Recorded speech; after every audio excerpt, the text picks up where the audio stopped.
Viola Bennet. Chapter 15. Time in Switzerland. Viola quickly adapted to the demanding rhythm of university life. Her days were filled with lectures on business analysis, while evenings found her tucked into a secluded corner of the library cafe, sketching integrated designs by lamplight. By her third semester, she had got a place on the design commercialization project led by Professor Schmidt, a collaboration between the university and a prestigious Swiss jeweler. At first, the team's rhythm was purely technical. Spreadsheets, budgets, and market charts filled every meeting. Yet something essential was missing. The models looked correct, the forecasts precise, but the designs felt lifeless. During one discussion, Professor Schmidt frowned at the projected slides. "The numbers work," he said, "but the product doesn't speak yet. We need someone who understands how form feels."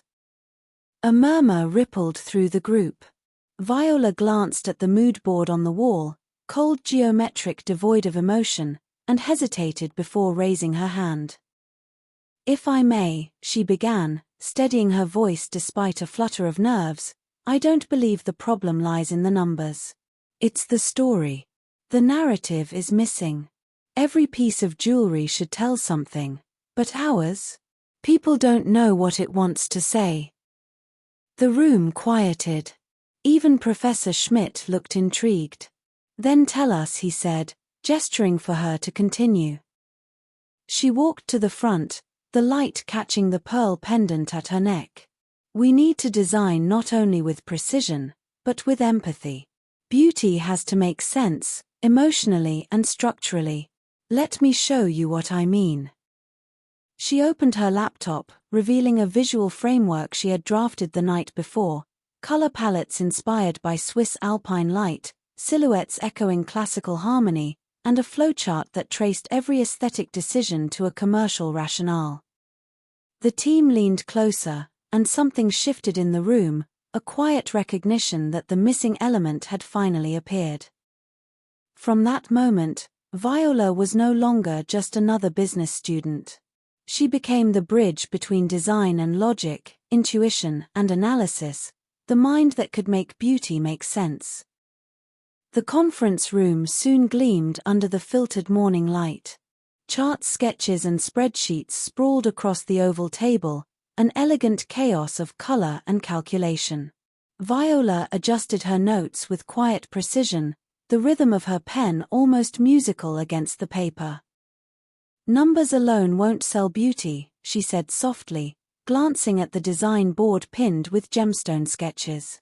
"But beauty without numbers won't survive the market either." Her words drew a few raised brows from the team of jewelers and analysts. Then she stood, walking toward the projection screen. A slide lit up, clean, minimalist, yet evocative. "This," she continued, indicating a graph that intertwined customer psychology with product aesthetics, "is what I call rational beauty, the harmony between emotional appeal and operational efficiency. Our designs should not only shimmer under the light but flow smoothly through every step of the supply chain." The professor leaned back, impressed. The sponsoring jeweler, a stern man known for his caution, tilted his head, intrigued. In the following weeks, Viola's approach began to transform the project. She moved effortlessly between concepts, on one hand discussing pearl luster and color harmony with designers, the next recalibrating logistics data and financial forecasts. Her reports were as elegant as they were precise, each table a quiet argument for efficiency, each paragraph a bridge between art and strategy. "She's not just doing business," the professor murmured one afternoon, watching her guide a team meeting. "She's orchestrating it." The jeweler nodded. "And she does it with the artist's eyes." By the time the prototype collection was unveiled, Viola had become the quiet axis of the entire endeavor. Her proposed high-value, low-risk roadmap impressed even the most pragmatic investors. Somehow, she had managed to turn abstract artistry into a system, one that shimmered not only with beauty, but with logic. The team soon realized they lacked a crucial element, an expert in art and creative direction to refine the product aesthetics and visual appeal. Viola saw her opportunity. She confidently approached Professor Schmidt and recommended Javier. "Professor, with all due respect, I know the perfect person for the creative direction. Javier Castile, a brilliant photographer and artist who has finished his degree at Royal Academy of Fine Arts of San Fernando in Madrid with a project on sustainable art. He can perfectly bring our design inspiration into compelling visuals." Professor Schmidt, a pragmatic and astute academic, raised an eyebrow. "Sounds promising, Ms. Bennet. But I have to clarify, I need a professional, not a distraction. Can you guarantee me that your personal relationship will not interfere with the project timeline or your team's dynamics?" Viola met his eyes calmly unwavering. "Absolutely, Professor. I guarantee it. Javier treats his art like a discipline. He's the expert we need, and I will ensure we remain strictly professional." After reviewing Javier's excellent portfolio and CV, Professor Schmidt welcomed him into the program without a moment of hesitation. A few weeks later, Javier arrived in St. Gallen. The moment Viola saw him step out of the station, the world seemed to soften. Their reunion unfolded like a long-overdue exhale, warm, bright, almost dreamlike. After years of distance, simply standing close felt like a small miracle. They spent their afternoons wandering along the silver-blue edge of Lake Constance, their reflections swaying on the water. On weekends, they hiked into the Alps, breathing in pine and clouds, their fingers intertwined as if relearning the shape of each other's presence. Every ordinary moment became luminous, buying pastries after class, sharing umbrellas in sudden rain, whispering to each other on trams. These small tender rituals wove a new closeness between them, soft and sweet. With Javier beside her, Viola's campus life blossomed. Friends teased them gently, evenings turned into laughter-filled gatherings, and even the library felt warmer with Javier sketching beside her. When he wrapped his arms around her, the world seemed to fall beautifully into place. With him, the third semester felt bright, full of sparkles, warmth, and the promise of days shared instead of missed. Yet beneath the glow of their renewed togetherness, there lingered a subtle ache, the quiet hesitation of two hearts learning to beat in the same rhythm again after so long apart. It wasn't conflict, only the delicate rediscovery of intimacy. At the beginning of her fourth semester, Viola's 20th birthday had arrived, and their friends decided to throw an all-out chaotic celebration at a bar in Zurich. Music loud, lights flashed, and the air buzzed with laughter, shouting, and the constant clinking of glasses. Everyone was buzzing with excitement, ready to make the night unforgettable. Ben tapped his bottle, a mischievous grin spreading across his face. "All right, birthday girl, time for the ultimate couples challenge, truth or shot." Everyone cheered. "Yeah, let's go." Lucas leaned forward. "Okay, easy start. What's Viola's perfect weekend breakfast?" Javier grinned confidently. "Pancakes." Viola winked. "Yeah, pancakes with maple syrup." Teo slapped the table. "Perfect match. Bueno Romeo." The table erupted in applause. Viola and Javier exchanged a soft glowing look. Ben smirked. "Next question, Viola, what's Javier's weirdest habit?" Viola giggled. He talks to his plants." Javier groaned, pretending to be offended. "Hey, they deserve respect." Teo laughed. "Plants over people, got it." Lucas raised an eyebrow. "All right, one more. Who's the bigger Netflix binge watcher?" Viola smiled, nudging Javier. "Definitely him." Javier rolled his eyes. "Guilty. But only because she picks the best shows." The laughter flowed easily. Sarah leaned over with a playful smile. Okay everyone, let's not scare the birthday girl. Let's keep it cute.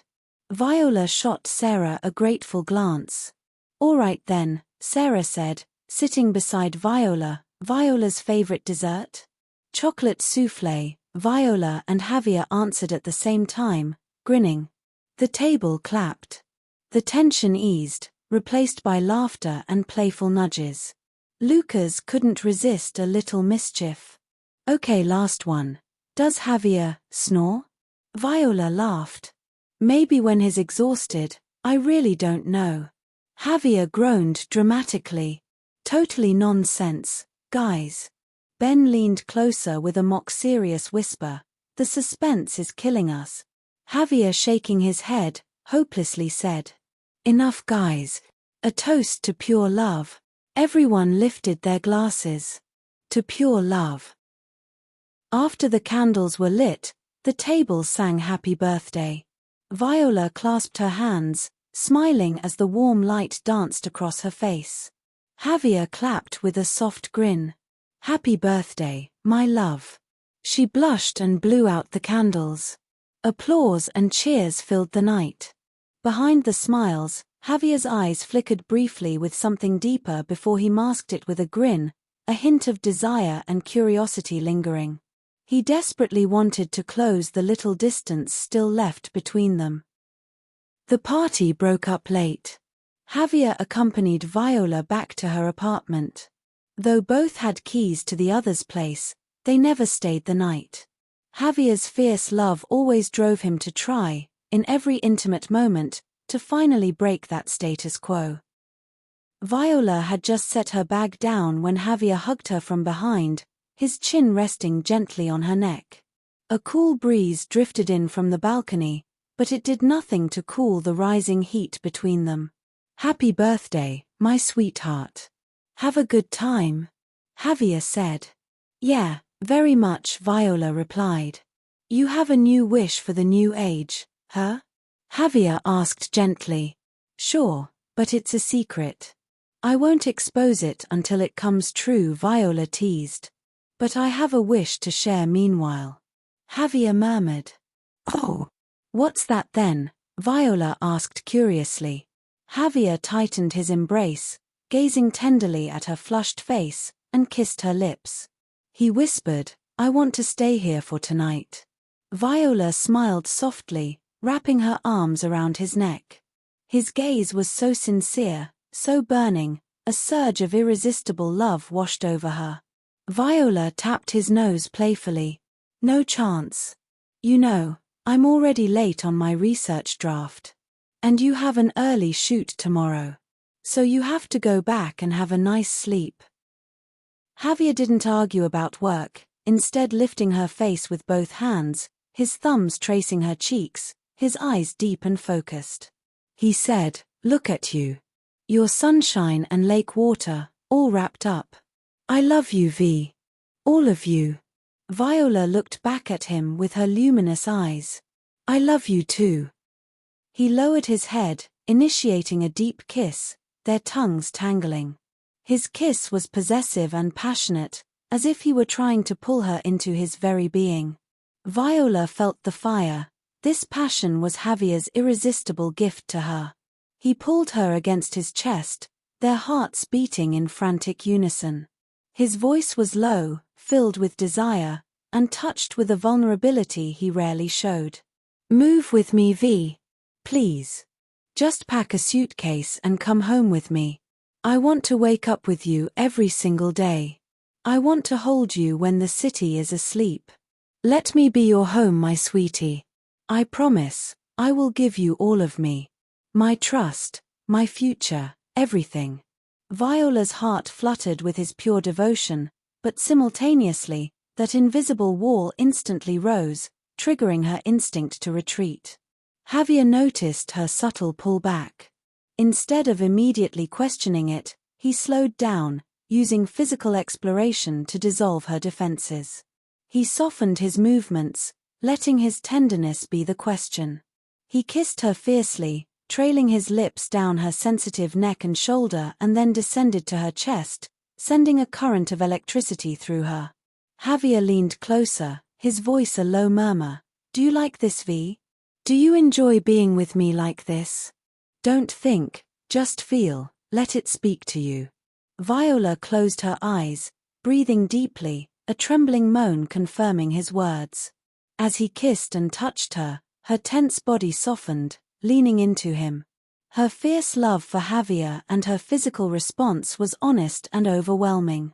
His kisses deepened, tracing the fragile boundary between tenderness and desire. His every touch seemed to proclaim an unshakable burning love for Viola. Viola's breath caught, time itself seemed to pause between them.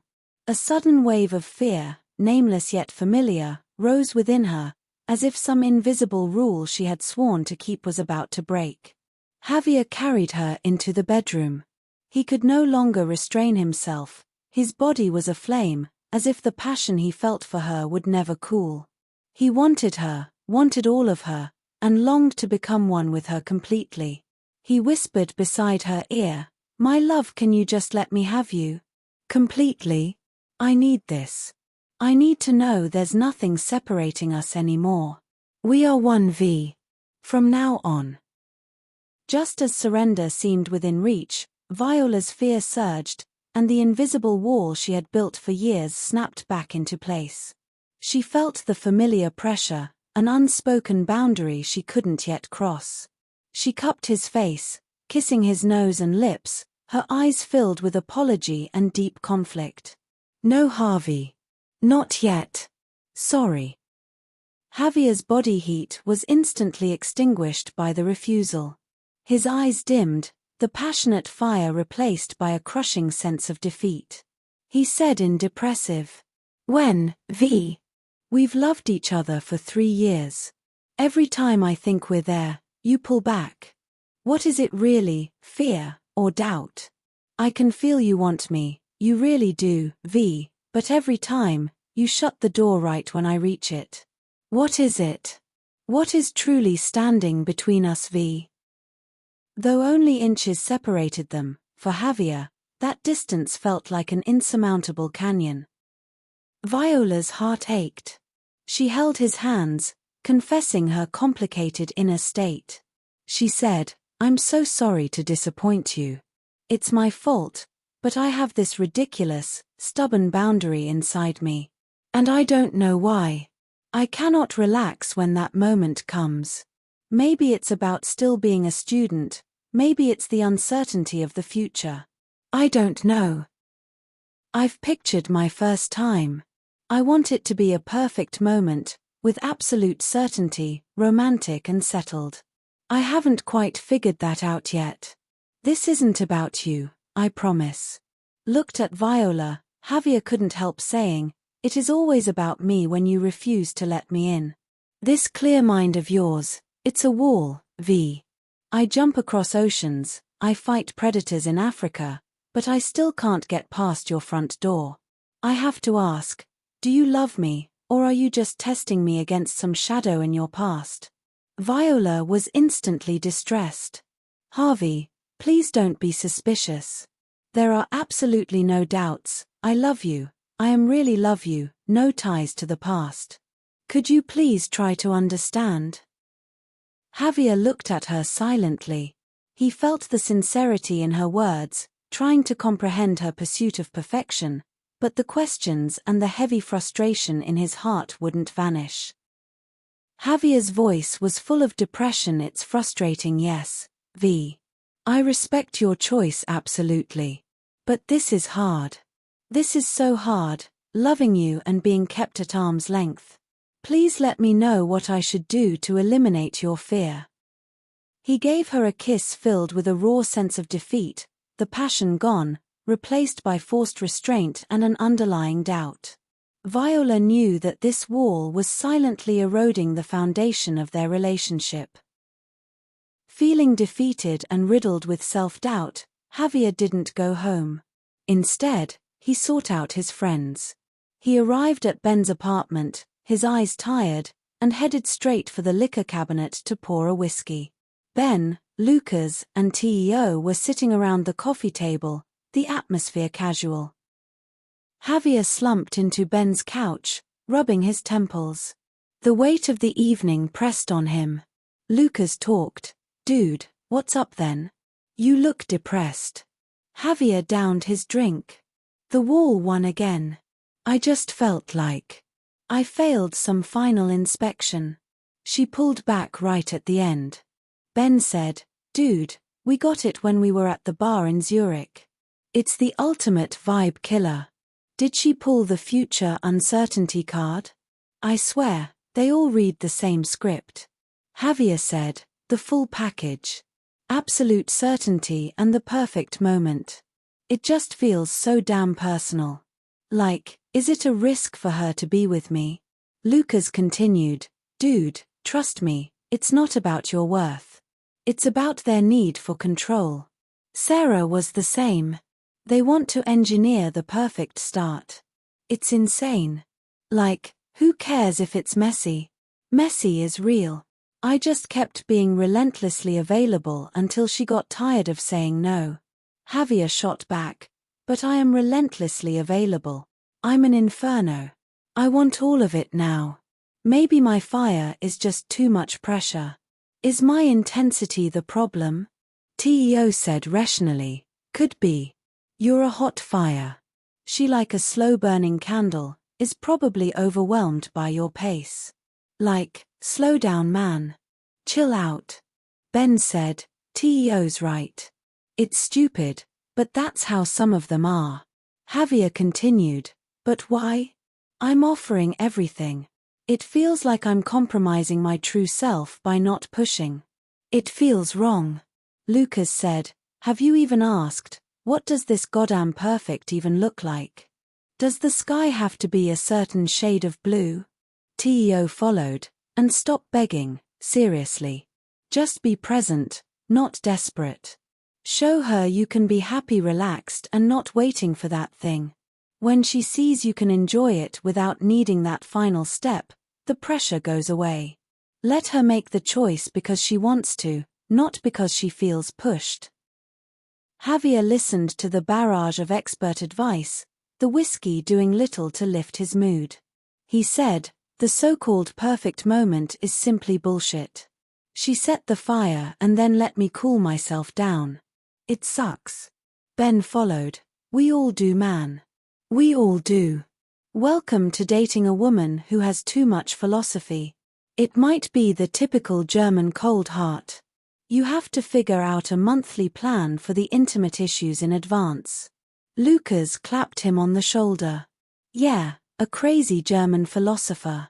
You live, you learn, you survive. For now, grab a game controller. Reset the vibe. The young men burst into shared cynical laughter, and then took the controllers. But Viola, when Javier left, the door clicked shut, a sharp final sound that echoed through the still apartment. A quiet sorrow welled up inside her. In the shower, the image of Javier's frustrated face kept replaying in her mind, again and again, refusing to fade.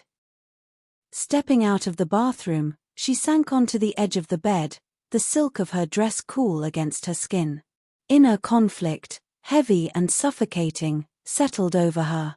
She knew the invisible boundary she maintained was eroding the foundation of Javier's unconditional love. Where did this wall come from? She reached for her diary, its worn cover offering a silent invitation.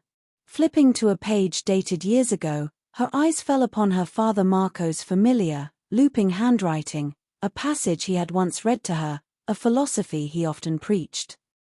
The most precious thing in the world is not love itself, but free love. The moment love demands, the moment it makes you feel controlled or indebted, it ceases to be a gift and becomes a burden. From childhood onward, Viola's parents had been mostly absent. She had grown up with her grandparents and was very independent, self-reliant, and fiercely protective of her freedom, something she could never allow to be challenged. Marco's words echoed in her mind like a revelation. She realized her fear of Javier's fiery, all-encompassing love. She adored his unmatched passion and possessiveness, Yet that very intensity stirred a primal alarm within her, a fear of losing herself entirely, of being consumed. She longed for a perfect moment, a boundaryless surrender that came naturally, without pressure. Shamefully, she realized she had often imagined this perfect moment with Elias, whose presence lingered in her heart like a quiet creak. "No, Viola," she scolded herself silently. "You can't. Why then could I not stop thinking of him?" Elias's presence in her mind was another sharp barb of guilt. She remembered their first kiss, the gentleness, the quiet understanding. But he had always stepped back, giving her space even before she asked for it. That couldn't have been love, she thought. Self-reproach struck her, swift and brutal. Am I truly giving Javier all my love? She feared that the ghost of an ideal, the unfulfilled memory of Elias, was preventing her from loving Javier completely. He had given her everything, his trust, his passion, his future, his heart. In that moment, she vowed to silence the ghost of what wasn't and devote her heart wholly to the man who was here, now beside her. She tossed restlessly, unable to sleep. Let the past go, Viola, she told herself. Elias has left. There's no link anymore. Love Javier, with everything you have. He deserves all your heart and love. But when she thought of the disappointment she had caused Javier, her heart ached quietly. Every memory of his patience, his brightness, the way he always made her feel the fierce love, surged through her like a bittersweet tide. At that very moment, she desperately wanted to hear his voice, to feel the warmth he always gave her. Her hand trembled as she picked up her phone. Her finger hovered over his number before pressing call. She wanted him to feel her love for him and to know that she truly cared about his feelings. Javier. Her voice was soft, trembling with tenderness. At Ben's apartment, the hum of video games fading into the background, Javier froze, concern flashing across his face. Viola, is everything okay? His irritation dissolved instantly. I'm fine, she said, voice breaking. I miss you so much. I can't sleep. I'm sorry, Javier. I just needed to hear your voice. I love you. I'm so scared of disappointing you. Hearing her sobs, Javier's heart ached. It's okay, he said gently. Don't be afraid.